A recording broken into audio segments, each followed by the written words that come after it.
Hey, good morning, everybody. Welcome to Weekly Update on Trade Stock. I'm your host, Justin White, today, and I'm so excited to be here. It is a beautiful, beautiful Friday morning here in California.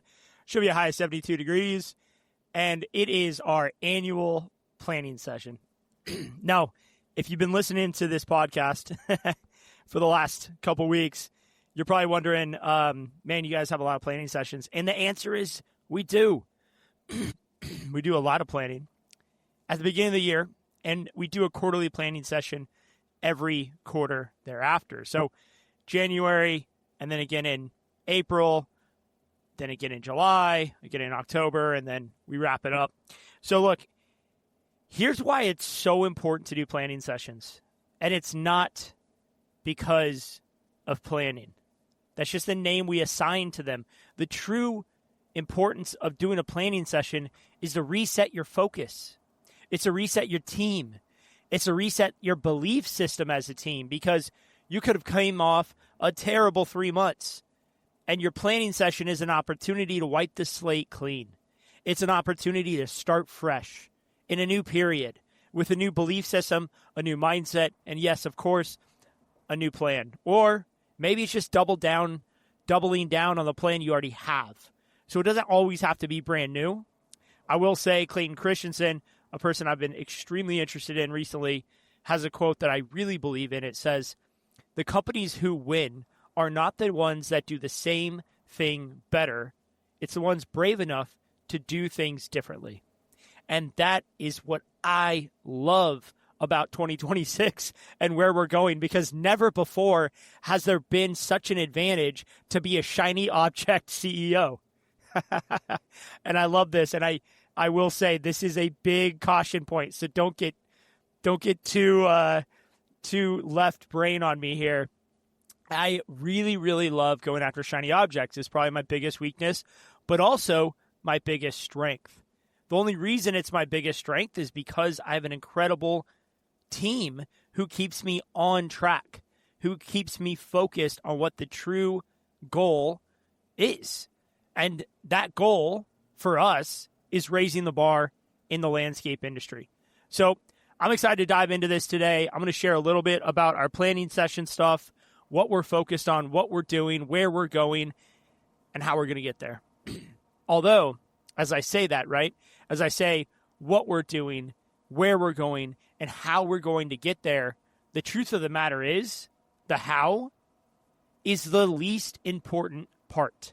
So when you go into planning sessions, or you're setting goals, or you're doing anything that requires you to create a strategy, create a plan, I want you guys to be very careful about getting too attached and too focused on the how, too focused on the plan.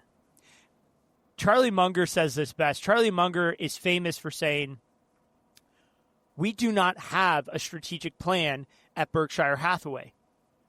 It is because a strategic plan at Berkshire Hathaway has a higher chance of becoming a cage than it does of helping us accomplish our goals." Now, in a rapidly evolving world, in a rapidly changing world, a strategic plan can do exactly that. It could be the cage that holds you back from accomplishing your goals. Now, I want you to think about this in your personal life. Isn't it gratifying to set small goals and achieve those small goals? Does that feel good? Even if it's as simple as, I'm going to get to work 30 minutes early today. I'm going to work out 3 days a week this week. And you go and do those things, and you feel good, right? Well, here is a reason why that may be killing your full potential. And when we think about our full potential, think about an open highway and a race car. And think about that race car on an open highway going 35 miles an hour. The driver never, ever even realizing that car is capable of going 150, 200 miles an hour. Now, I'm not advocating to go recklessly drive a car 200 miles an hour. What I'm saying is, what if you're doing 35 miles an hour, but you're driving a race car? And what if you were so determined to get to your destination, so determined to be on the most epic life journey of of anyone creating life and sustainable happiness that you were so frustrated that the car you were in couldn't go faster. But you set a goal that you want to at least go 35 miles an hour because everybody else that you know, everybody else that you surround yourself with, that you compare yourself to, is doing 25 miles an hour. So, hey, I'm doing 20, 30, 40% more than everybody else. What's the big deal, right? If I'm moving faster than everybody I surround myself with, then I'm feeling pretty damn good. And I'm setting goals to be going 35 miles an hour and to getting my destination at this time. And I'm getting there. I'm doing it. But what if in the entire process of your life, of your journey, you were leaving a massive amount of potential on the table? What I don't want to happen, I don't want you to get to 75, 80 years old, look back on the period of time you're in, look back on the mid-2020s, on 2026, and be like, gosh, man, I really wish I took that opportunity that was in front of me. I really wish I jumped onto that company that was offering me that new job.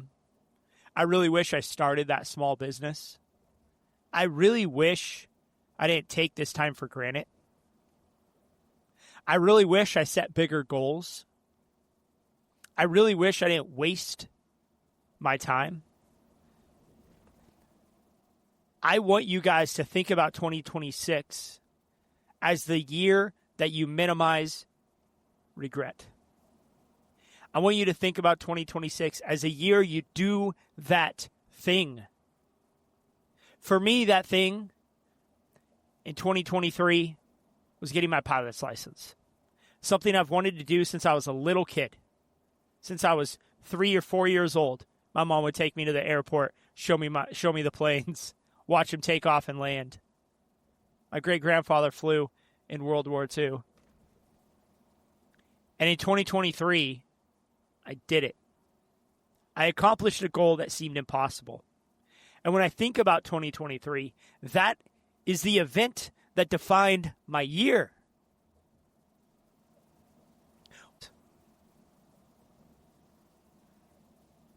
What's going to define your year? Now, I really want you guys to think about this, not from a how perspective, or even a why perspective, or even a what perspective. Like, forget about what I just said. What's going to define your year? I want you to think about, what do you truly believe in when you think about your capabilities as a human?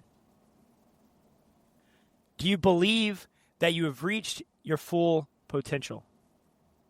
Do you believe that 35 miles an hour is as fast as you can go? Do you believe that 2025 was your peak? Or is your belief system that I am just getting started? No matter what phase you are in your life, whether you're 19 years old or 79 years old, the slate is wiped clean today. January 16th is the day that you redefine yourself. And I want to say something. If you are listening to this, right at this moment, what's your mindset in? Are you stressed? Are you struggling? Are you going through something? Are you distracted? Are you looking at your emails? And if you are, I want you to pause this and come back to it when you're ready to go in. When you're ready to go to work on yourself. Because no matter what you believe, if your state and your mindset are not in the right place, nothing will be accomplished that you'll be proud of. That is the base, fundamental layer of everything.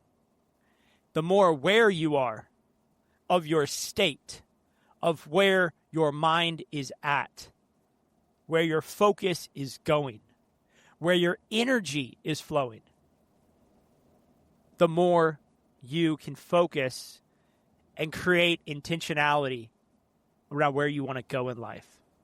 But if we're distracted with bills and emails and work things and kids and everything else in life, it's going to be really, really hard to make meaningful change. And that's why most people, and it may even be you listening to this, continue to live the same 6 months of their life until they die. You hang out with the same people, you go to the same bars, you eat the same food, you pay the same bills, you go on the same vacations. It's time to change that. It's time to level up your mindset, your belief system, and then and only then, your strategy. What are you going to do? How are you going to do it? And why are you going to do it? I believe in you. I believe in what you're capable of accomplishing. I believe that 2026 is the year that will define this decade for you. And I'm extremely confident that in 6 months, you're going to be in the best place of your entire life. Look, friends, I am so appreciative for you listening to this, for you to allow me to share what I'm going through, my experiences, my challenges, my updates. You know, this is me going through this with you. I'm working on myself. I'm working on my belief system. I'm working on my state. And yesterday was one of the most challenging days. It was one of the most challenging days of the last 12 months because I was struggling with my belief system. I had serious doubts if this idea and this goal of taking this company to $1 billion was the right move. I had serious doubts if I should even record this podcast. I had serious doubts about myself as a leader. And I just got to say, thank you to everybody listening. Thank you to my friends and family for believing in me. And more than anyone, thank you to my wife, Leela. Because her unconditional love, unconditional belief, and unconditional support, no matter what, has been the biggest impact on my ability to get through days like yesterday. And to reset and reframe my mindset so I can show up for you guys today. No matter what you're going through, no matter how dark your days are, no matter how deep the struggle is, just hang on for one more day. Hang on for one more day.